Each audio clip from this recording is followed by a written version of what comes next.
Hello students, welcome to GS score. आज से हमारा नया इनिशिएटिव स्टार्ट हो रहा है for UP PCS mains 2025 approach to mains answer और मेंस आंसर राइटिंग, राइट। और इस सीरीज़ में, इस पर्टिकुलर सीरीज़ में हम डेली एक थीम को देखेंगे जो हमारे सिलेबस में है, based upon the syllabus and the PYQ analysis. और हम देखेंगे कि उस पर्टिकुलर थीम से क्या क्वेश्चंस आ रहे हैं और हमें उस पर्टिकुलर थीम को कैसे अप्रोच करना चाहिए। तो आज का हमारा पहला टॉपिक है Indian art will cover salient aspects of art forms, literature and architecture from ancient to modern times, right. और हमारा पहला थीम है लिटरेचर। लिटरेचर प्लस आप इसमें ये भी कर सकते हो नॉलेज सिस्टम, ठीक है, क्योंकि नॉलेज सिस्टम या फिर सोर्सेस, हिस्टोरियोग्राफी, इससे बहुत क्वेश्चंस एक्सपेक्टेड भी हैं और आते भी हैं। फॉर एग्जांपल 2024 में यूपी पीसीएस ने क्वेश्चन पूछा था, introduce the literary sources for the study of ancient Indian history, right. दूसरा क्वेश्चन हम देख सकते हैं, give an account of the Vedic literature, जो कि 2023 में पूछा था। और तीसरा question, explain the points of ancient Indian knowledge on the basis of which India was designated as Vishwaguru, and so on and so forth. ऐसे क्वेश्चंस यूपी पीसीएस पूछते आ रही है लिटरेचर और नॉलेज सिस्टम से, from ancient to modern times. अब इसमें, इस पर्टिकुलर थीम में क्या क्या एक्सपेक्टेड क्वेश्चंस हो सकते हैं। फॉर एग्जांपल वैदिक लिटरेचर, जो कि पूछ चुका है और पूछ सकता है अगेन, ठीक। या फिर आप कह सकते हैं गुप्ता लिटरेचर, राइट। तीसरा सिस्टम ये पूछ सकता है भक्ति लिटरेचर, ठीक है। आप मॉडर्न लिटरेचर, जबकि इसकी चांसेस बहुत कम है कि मॉडर्न लिटरेचर से क्वेश्चन पूछे, फिर भी एक चांस है कि, मतलब एक पॉसिबिलिटी है कि पूछा जा सकता है, क्योंकि ये सिलेबस में मेंशन्ड है, राइट। फिर एक एंशियंट लिटरेचर, ये कर सकते हैं क्वेश्चन, ठीक है। और यूपी स्पेसिफिक, जो कि हम जीएस पेपर 5 में पढ़ते हैं, उसमें भी ये क्वेश्चन आने की प्रोबेबिलिटी बनती है हमारे। तो मोटा मोटी तौर पे ये सारे टॉपिक्स हैं जो कि पूछे जा सकते हैं। Plus Buddhist literature, Jain literature, इसकी भी पॉसिबिलिटी है। इनफैक्ट बुद्धिस्ट लिटरेचर पूछ भी चुका है, ठीक है। तो अगर इस टाइप का क्वेश्चन पूछता है तो इसमें दो बेसिकली फॉर्मेट हैं। एक है जो कि आपका डायरेक्ट लिटरेचर से पूछ रहा है क्वेश्चन, और दूसरा नॉलेज सिस्टम से पूछ रहा है, ठीक है। जैसे कि आप इसमें देख सकते हैं, इस वाले क्वेश्चन में एंशियंट इंडियन नॉलेज सिस्टम की बात कर रहा है, यहाँ पे literary sources to study the ancient Indian history के बारे में पूछ रहा है। अब इसमें बेसिकली हमें करना क्या है, इसमें हमें चेंज करना है अपने, और ये थीम को डिवाइड करना है मल्टीपल पॉइंट्स में, ठीक है। और अपने परमुटेशन एंड कॉम्बिनेशन को अप्लाई करना है ताकि हम उसे अपने आंसर में यूज़ कर पाए। तो मैं एक जेनरिक स्ट्रक्चर दे रहा हूँ और उस जेनरिक स्ट्रक्चर से हमें रियल आंसर्स को निकालना है। फॉर एग्जांपल, कभी भी कोई लिटरेरी सोर्स होता है, उससे हमें अपने एंशियंट हिस्ट्री या अपनी हिस्ट्री का नॉलेज कैसे होता है, उसके लिए हम तरीका याद रखते हैं SRB गियर। कुछ चीज़ें इसमें अप्लाई होंगी, कुछ चीज़ें नहीं अप्लाई होंगी, उसको हम लोग क्वेश्चन बाय क्वेश्चन भी देख सकते हैं। For example social structure, S for social structure, किसी भी लिटरेरी सोर्स के थ्रू हम उस टाइम के सोशल स्ट्रक्चर को जान सकते हैं, उस टाइम के रिलीजन एंड फिलॉसफी को जान सकते हैं, राइट। उस टाइम के लैंग्वेज या डोमिनेंट लैंग्वेज को जान सकते हैं, that is B means books, epics and language etcetera, right. फिर आते हैं उस टाइम के ग्रेट किंग्स, या फिर आप unified regions and political relations को जान सकते हैं, राइट। फिर E for economy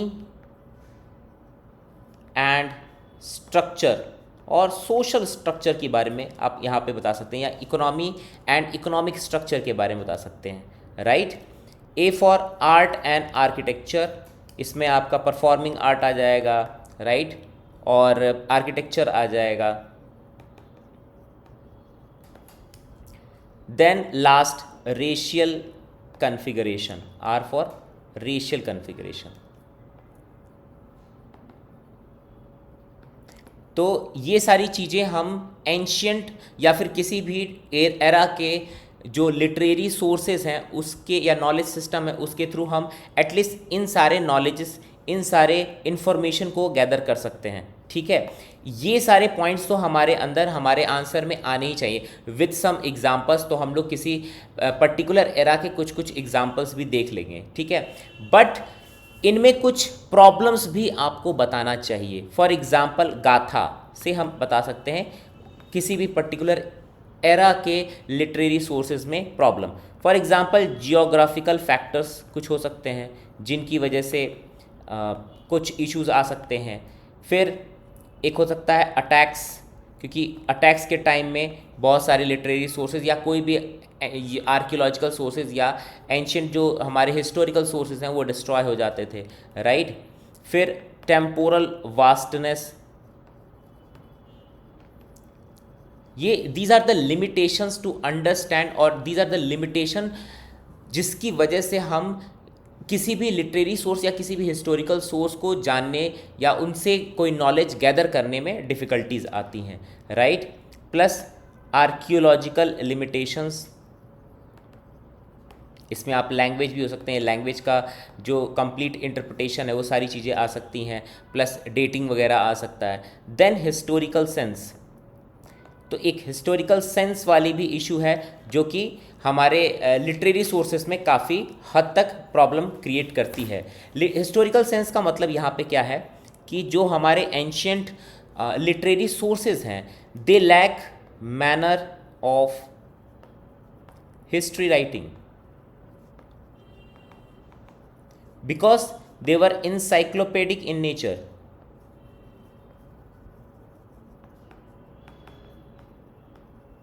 Plus their statements were in the future tense, जो फ्यूचर टेंस में अपने स्टेटमेंट्स को मेंशन किया करते थे, though they were written in the later phases, right. Plus they had no sense of change, क्योंकि उस time जो चेंज होता था बहुत ही स्लो चेंज होता था, इसीलिए वहाँ पे चेंज का जो कंसेप्ट था बहुत ही कम था या नहीं था, राइट।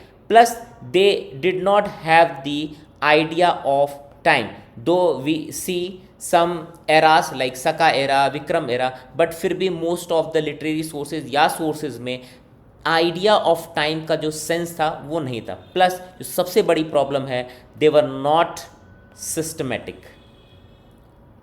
ठीक है, और मोस्टली नॉर्मेटिव वे में बुक्स लिखी जाती थी, ठीक है। कोई भी चीज़ नॉर्मेटिव या आइडियल वे में लिखी जाएंगी तो उनका जो प्रैक्टिकल लाइफ में सिग्निफिकेंस है वो थोड़ा कम हो जाता है, ठीक है, ओके।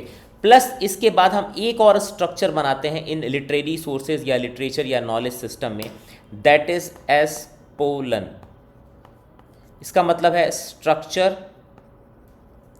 पर्पस, ऑब्जेक्टिव, लैंग्वेज और language and content and nature. For example अगर क्वेश्चन पूछता है कि right a short note on वैदिक लिटरेचर, तो वैदिक लिटरेचर का पहले हमें स्ट्रक्चर एक्सप्लेन करना पड़ेगा। फॉर एग्जाम्पल कि वैदिक लिटरेचर ओरल भी था और रिटन भी था, ठीक है, और इसको हम दो पार्ट में डिवाइड करते हैं, ऋग्वैदिक और अर्ली वैदिक एंड देन लेटर वैदिक, राइट, ठीक है। श्रुति एंड स्मृति में भी इसका डिवीजन होता है। प्लस जो वेदास थे that were Samhitas, Rigveda, Samaveda, Yajurveda, Atharvaveda, right, plus उन पे कुछ कमेंट्रीज थी जिनको हम ब्राह्मणक कहते थे। देन कम्स टू अरण्यक, और फिर उपनिषदाज आए थे, राइट। फिर उसके बाद हम षडांग को मेंशन कर सकते हैं, दैट इंक्लूडेड छंद, निरुक्त, व्याकरण, ज्योतिष, कल्प, सूत्र एटसेट्रा, राइट। तो ये बेसिकली उसका स्ट्रक्चर हो गया, वैदिक लिटरेचर का स्ट्रक्चर हो गया। Then comes to purpose of that literary source और the literary sources of that particular era. Purpose का यहाँ पे हम क्या मतलब निकालते हैं? पर्पस का मतलब है either that was religious scriptures और रिलीजियस बुक्स और लिटरेरी सोर्सेज, या फिर वो सेक्युलर थे, या फिर वो साइंटिफिक थे, और या फिर वो ट्रैवलॉग थे।